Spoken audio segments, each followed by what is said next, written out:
तू ही रे माझा मित्र आजच्या भागाची सुरुवात होते राजशिर्क्यांपासून. तर आता इथे ईश्वरी म्हणते बाबांना 100 वर्ष आयुष्य आहे, त्यांचाच मेसेज आलाय. पंढरपूरला गेलेत ते, थोडे दिवस बाहेरच असणार आहेत असं म्हणते ईश्वरी. अरे हा, सध्या वारी सुरू झाले नाही का, मठामध्ये त्यांचा ग्रुप भेटला असेल, त्यांच्याबरोबर गेले असतील असं म्हणतो आता अविनाश. आणि त्यांना कुठे सामान सुमान लागतंय, साधू संत माणूस आहे असं म्हणतो अविनाश. व्हॉटेवर असं म्हणतो अर्णव. इन्फॉर्म करायला नको, असंच गेले कुठे न सांगता कोणाला असं म्हणतो अर्णव. सर अहो असं काय करताय असं म्हणते ईश्वरी. केला ना इन्फॉर्म, हे का मेसेज केलाय त्यांनी असं म्हणते ईश्वरी. मेसेज केलाय सांगायला पाहिजे ना कोणाला तरी पर्सनली असं म्हणतो अर्णव. मेसेज केलाय की त्यांनी असं म्हणते अंजली. आणि आपण पण त्या कॉम्पिटिशन मध्ये जरा बिझी होतो ना, राहिलं असेल कळवायचं असं म्हणते अंजली. हो ना, अरे आणि दरवर्षीच जातात ना ते वारीला, त्यात काय एवढं. पण जाण्यापूर्वी तुम्हाला यश मिळावं म्हणून प्रार्थना केली त्यांनी. प्रार्थना फळाला आली बरं का चिंटू असं म्हणतात आता आजी. हो आणि त्यातून काय दिवस होता आजचा आपला. पावसाने एवढं सगळ्यांना धोतलं तरी सगळ्यावर मात करून जजेस, स्पर्धक, आयोजक आणि आम्ही सगळे पोचलोच ना तिथे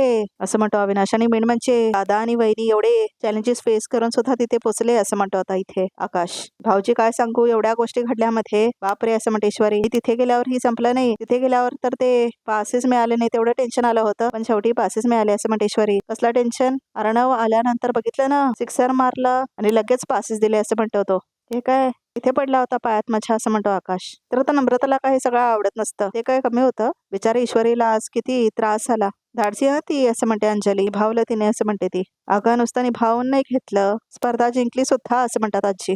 केवढा गराडा पडला होता ह्यांच्या भोवती. आणि ती कोण, सौदामिनी देशमुख, हे कसे हारतील ह्याकडेच लक्ष होतं तिचं सगळं असं म्हणतात आजी. त्या मेलीची नजर इतकी वाईट होती ना, त्यामुळेच हिला त्रास झाला असं म्हणते आजी. अगं आई, तू आल्याला चौघांची दृष्ट काढलीस की नाही, आता कुणाचीही नजर लागणार नाही काय असं म्हणतो अविनाश. हो असं म्हणतात आजी. काय झालं तरी ही कॉम्पिटिशन जिंकून आपल्याला देशमुखबाईंचं तोंड कायमचं बंद करायचं असं म्हणतो आता अर्णव. हे होईना बात असं म्हणते ईश्वरी. 3 cheers फॉर ईश्वरी. अर्णव, आकाश, नम्रता, हिपे फुरे असं म्हणत असतो अविनाश. आता कळलाय फुरे असं म्हणतो तो.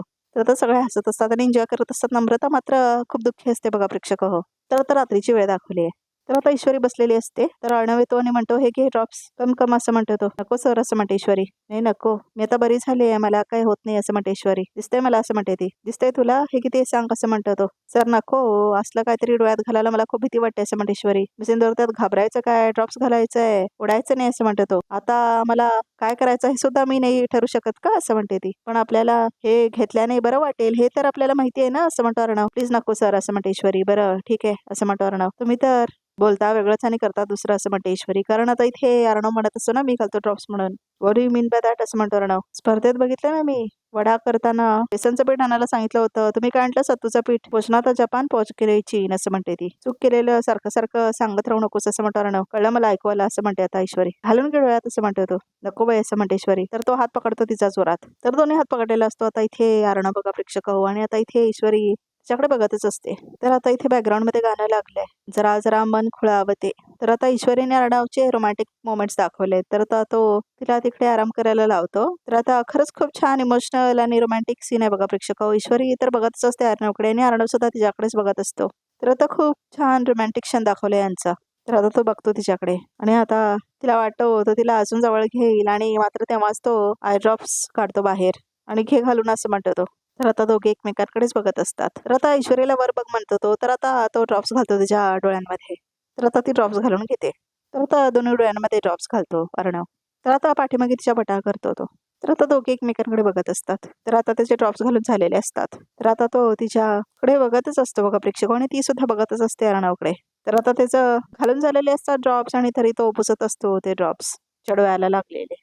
तर आता ईश्वरी खूप आनंदात दाखवलाय, कारण तिला वाटत असतं की अर्णव तिच्यावर खूप प्रेम करतोय आणि तो तिचा हात पकडून थांबलेला असतो. तर आता ईश्वरी सुद्धा तिच्या हातावरती हात ठेवते. तर आता ते दोघे एकमेकांचा हात पकडलेले असतात. तर आता ईश्वरी म्हणते सर खरं सांगू का, आज जर तुम्ही नसतात ना तर मी स्पर्धा जिंकू शकले नसते असं म्हणते आता ईश्वरी. मला दिसेन असं झाल्यावर मला तुम्ही जी प्रेरणा दिलीत ना, म्हणूनच मी धाडस केलं असं म्हणते ती. जेव्हा मला कळलं होतं की तुला काही दिसत नाहीये तेव्हा मी खूप घाबरलो होतं असं म्हणतो अर्णव. डोकं चालतच नव्हतं काय करायचं म्हणून असं म्हणतो तो. पण जेव्हा तू डॉक्टरांना म्हटलीस की तुला बेटर वाटतंय, मला बेटर वाटलं असं म्हणतो अर्णव. रिलीफ वाटलं असं म्हणतो तो. खरंच असं म्हणते ईश्वरी.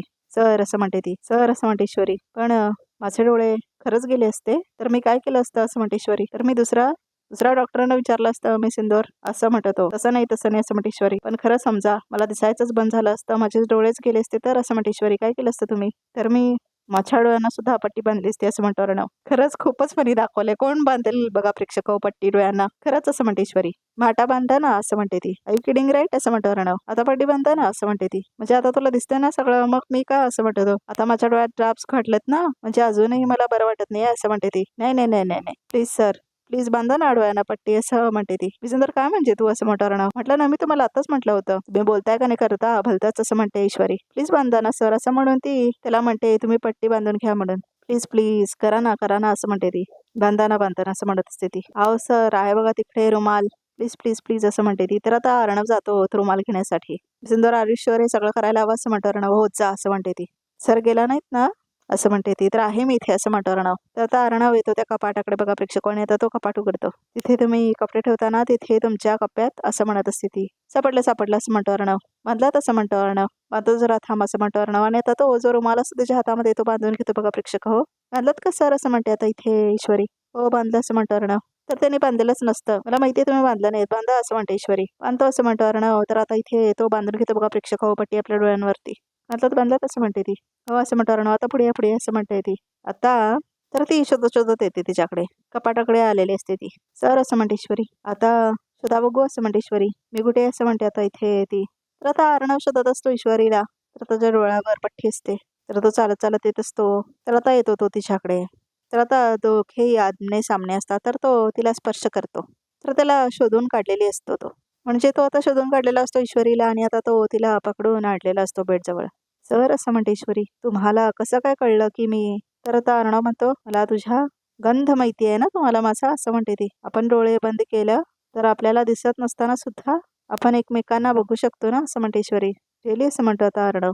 हा असं म्हणते ईश्वरी. कसं असं म्हणतो अर्णव. तर आता इथे अर्णव आणि ईश्वरी समोरासमोर असतात. तर आता इथे अर्णव तिच्या गालांना पकडतो बघा प्रेक्षक ईश्वरीच्या. तर आता ईश्वरी सुद्धा त्याच्या हाताला पकडते. तर आता तो तिच्या डोळ्यांवरती हात ठेवतो. तर आता तो तिच्या पटासुद्धा पाठीमागे करत असतो. तर आता तो तिच्या चेहऱ्यावरती हात फिरवत असतो बघा प्रेक्षक. हो खूपच रोमॅन्टिक सीन दाखवला अर्णव आणि ईश्वरीचा. तर आता तो तिच्या ओठांवर सुद्धा हात ठेवतो. ईश्वरीला मात्र खूप छान वाटत असतं. तर आता इथे बॅकग्राऊंडमध्ये रोमॅन्टिक गाणं लावलंय तू रे माझं मित्वाचं टायटल सॉन्ग. तर आता तो तिच्या चेहऱ्याला स्पर्श करत असतो आणि ईश्वरीला छान वाटत असतं बघा प्रेक्षक. हो काय दाखवतायत खरंच प्रेक्षक. हो बघताना सुद्धा लाज वाटते. तर आता तो तिच्या हातामध्ये आपला हात देतो आणि तिला जवळ घेतो. तर आता अर्णव तिचा हात पकडून तिला जवळ घेतलेला असतो. युअर राईट असं म्हणतो अर्णव. आपल्या डोळ्यांना काय दिसलं नाही तरी आपण एकमेकांना बघू शकतो असं म्हणतो तो. तर आता ईश्वरी हसते. अर्णव सुद्धा हसत असतो. तर आता तो रुमाल बाजूला ठेवतो. तर आता तो बघतो. तर आता ईश्वरीचे डोळे बंदच असतात. अर्णव बघतच असतो तिच्याकडे. तर आता इथे ईश्वरीला वाटत असतं अर्णवचे डोळे बंदच आहेत म्हणून. तर आता तेवढ्यातच ईश्वरी आपले डोळे उघडते आणि अर्णवने तिचा हात पकडलेला असतो. तर आता दोघे एकमेकांकडे बघत असतात. तर आता दोघे एकमेकांच्या हातामध्ये हात घातलेले असतात आणि एकमेकांकडे बघत असतात. आणि बॅकग्राऊंडमध्ये रोमॅन्टिक गाणं असतं. तर आता इथे नम्रताला दाखवलं आणि नम्रता स्वयंपाक बनवत असते. तर आता तिला खूप वैतागलेलं दाखवलंय. नमो तुझं ना नशीबच वाईट आहे. घरात तुझं कौतुक व्हावं, तुला मान मिळावा म्हणून तू जे काही इशू सोबत केलं त्याच्यामुळे तर तिचं जास्त कौतुक होते. दिसत नसताना सुद्धा ती जिद्दीने पहिली फेरी जिंकली म्हणून घरातले आणि बाहेरचे लोक सगळे आता तिचे फॅन झालेत. आणि तू बस सगळ्यांसाठी गोडाचा स्वयंपाक करत. हीच तुझी खरी औकात आहे असं म्हणते नम्रता. घरातल्या स्वयंपाकीन बाईपेक्षा जास्त मान मिळणार नाहीच आहे तुला कधी असं म्हणते नम्रता मनातल्या मनात. तर आता ती शेवया बनवत असते. तेवढ्यातच तिला कॉल येतो. तर आता कॉल घेते नम्रता. हॅलो असं म्हणते वल्लरी. काय गे नम्रता. ईश्वरीला काही दिसू नये म्हणून आशात पाठवलं होतं ना. एवढं झालं तरी पण ईश्वरी जिंकली कशी काय असं म्हणते वल्लरी. आई तुम्ही तिलाच विचारा ना, मला काय विचारताय असं म्हणते नम्रता. कळतंय का कुणाशी बोलतेस तू. तोंड सांभाळून बोलायचं कळलं का असं म्हणते वल्लरी. हे बघा आई तुम्ही मला जसं सांगितलं होतं मी अगदी तसंच केलंय. आता परत इशू जिद्दीने उभी राहिली त्याच्यात माझी काय चूक असं म्हणते नम्रता. मला तर खात्री होती की इशू स्पर्धा जिंकू नाही शकणार. पण असं म्हणते नम्रता. पण काय असं म्हणते वल्लरी. पण काय. अगं एवढं सगळं आयतं आणून दिलं होतं तुझ्या हातात पण नाही जमलं ना तुला असं म्हणते वल्लरी. अगं तुला एखादा सोपा पदार्थ यावा म्हणून त्या आयोजकांबरोबर बोलून ठेवलं होतं मी. ड्रॉप्स दिले तुला आणून तरी सुद्धा ती ईश्वरी जिंकली हो ना असं म्हणते वल्लरी. हे बघा आई मी सगळं तुम्ही सांगितलं होतं तसंच केलं होतं आणि तिला दिसत नव्हतं तरी हार न मानता तिने स्पर्धा कंटिन्यू केली आणि ती जिंकली. आई मला सांगा मी काय करणार होते असं म्हणते नम्रता. गप्पा बस असं म्हणते वल्लरी. काही जमणार नाही तुला. आता जे काय करायचं आहे ते मलाच करावं लागणार असं म्हणते वल्लरी. चालते फोन असं म्हणते ती. तर आता इथे फोन ठेवलेले असते वल्लरी. तर आता नम्रता पण फोन ठेवते. बावळसून मिळाली आहे मला असं म्हणते आता वल्लरी. कितीही केलं ना तरी सगळे मलाच बोलतायत असं म्हणते नम्रता. तर आता रात्रीचीच वेळ असते. तर आता ईश्वरीने अर्णवला दाखवलंय. तर आता ईश्वरी बसलेली असते. तर आता इथे अर्णव म्हणतो, मी सिंदूर चल मेडिसिनचा टाइम झाला असं म्हणतो तो. सर असं म्हणते ईश्वरी. हे घे असं म्हणतो अर्णव. सर नको नको प्लीज, खूप कडू असतात गोळ्या, मला आता बरं वाटतंय सर असं म्हणते ती. हे घे असं म्हणतो अर्णव. बरं व्हायचंय पटकन तुला. हे घे असं म्हणतो अर्णव. कोर्स कम्प्लीट केला पाहिजेत राईट असं म्हणतो तो. कमॉन कमॉन असं म्हणतो अर्णव. तर आता ईश्वरी टॅबलेट्स घेते आपले. घेतलेस असं म्हणतो अर्णव. हो असं म्हणते ईश्वरी. आय नो यू असं म्हणतो अर्णव. तर आता दुसऱ्या हातामध्ये गोळ्या असतात तिच्या. तर आता घेते ती गोळ्या. तर आता तिला कडू लागतं खूप. तर हात धू, हा दाखव दाखव असं म्हणतो तो. गोळ्या असं म्हणतो तो. तर आता तिच्या गोळ्या घेऊन झालेल्या असतात. तर आता अर्णव तिच्याकडे बघत थांबलेला असतो आणि बसतो तो तिच्या बाजूला. मी सुंदर असं म्हणतो तो. काय झालं असं म्हणतो तो. आज जे काय झालं त्याचा विचार करते मी असं म्हणते ईश्वरी. म्हणजे डॉक्टर म्हणाले ना की माझ्या डोळ्यांमध्ये तिखट किंवा कुठल्या मसाल्याचा पदार्थ नाही गेलाय, असा काहीतरी लिक्विड गेलाय, त्यामुळे माझ्या डोळ्यांना त्रास झाला असं म्हणते ईश्वरी. पण बघा ना, सकाळी आपण घरातून निघालो, मग आपल्याला रस्ता नाही मिळाला, वड पुजला, टायर पंक्चर झालं, मग आपण तिथून निघालो, मध्ये तो हल्ला झाला, त्यानंतर खूप पाऊस वाढला, मग आपण त्या हॉटेलमध्ये राहिलो, तिथून कॉम्पिटिशनच्या तिथे गेलो, मग पासेससाठी भांडलो, इथपर्यंत तर सगळं ठीक होतं. त्यानंतर तुम्ही, मी आणि भाऊजी बसलो होतो, तिथून मी निघाले आणि मला चक्कर आली. मग अम्मूताई मला वॉशरूमला घेऊन गेली, तिथून रेस्टरूम मध्ये आलो. तिथे ना सर मला असं खूप सफोकेट होत होतं. एसी होता ना असं म्हणतो तो. एसी होता तरी पण श्वास घेताना खूप त्रास होत होता, म्हणून अम्मूताईनी ना एक पंखा लावला होता, तो हँड फॅन असतो ना तसला पंखा असं म्हणते ईश्वरी. मी सिंदूर हँड फॅन आणि लिक्विडचा काय संबंधच नाही असं म्हणतो तो. नाही सर, त्या फॅन मधून ना असे पाण्याचे फवारे बाहेर येत होते असं म्हणते ईश्वरी. व्हॉट फवारा असं म्हणतो अर्णव. अहो तो पाण्याचा स्प्रेवाला पंखा नसतो का, ज्याच्यातून असा स्प्रे बाहेर येतो हवेबरोबर, तसा पंखा होता तो असं म्हणते ईश्वरी. पण असा पंखा तर जिंदगी भर मी नाही बघितला असं म्हणतो तो. नमुताईने आणला होता तो, ती कशाला एवढा मोठा पंखा घेऊन फिरेल, तो तिथेच होता बहुतेक असं म्हणते ईश्वरी. मोठा पंखा होता असं म्हणतो तो. एवढा होता असं म्हणते ईश्वरी आणि दाखवते हाईट. एनिवे तू तू विचार करू नकोस असं म्हणतो अर्णव. रिलॅक्स, गोळी घे आणि आराम कर असं म्हणतो तो. मी आलोच असं म्हणतो तो. तर तो अर्णव निघून जातो तिथून. तर आजचा बघितलं तर बघत तरी काय काय ते उद्या कॉम्पिटिशनचा सेकंड राऊंड आहे, आईची शिलाई मशीन वापरायला पाहिजे उद्या असं म्हणतो तो. तर आता इथे वल्लरी म्हणते माझ्याकडे सुपर आयडिया आहे. काय असं म्हणते सौदामिनी. तर आता ते दोघे बोलतात आणि प्लॅन करतात काहीतरी. तर आता इथे अर्णव आणि ईश्वरीला भेटायला आलेले असते. सौदामिनी म्हणते डोळ्याने थक्का त्रास झाला तरी सुद्धा डोळे उघडले नाही तुझे असं म्हणते ती. मला थोड्या वेळानं काय होईना, तुम्ही बोलून मला एहसास करून दिला की मी तुबळीने आणि तुम्ही मला अजून स्ट्रॉंग बनवलं असं म्हणते ती. आणि हा कॉम्पिटिशन पण आम्ही जिंकणार आहोत असं म्हणते ती. राऊंड जिंकायला तुझ्या आईचा आशीर्वाद नसणार आहे तुझ्या भागटीशी अर्णव असं म्हणते सौदामिनी. माझ्या टेबलवर माझी मशीनच नाही असं म्हणतो अर्णव. तर बघा प्रेक्षकांनो, इथे उद्ध्वस्त केलेली असते मशीन अर्णवच्या आईची. तर प्रेक्षकांनो, रिकॅप सुद्धा इथे समजा तर आमच्या चॅनल नक्की सबस्क्राईब करा आणि अशीच एक्सक्लुसिव्ह पिक्स बघायचे असतील तर हा व्हिडिओ बघतच राहा.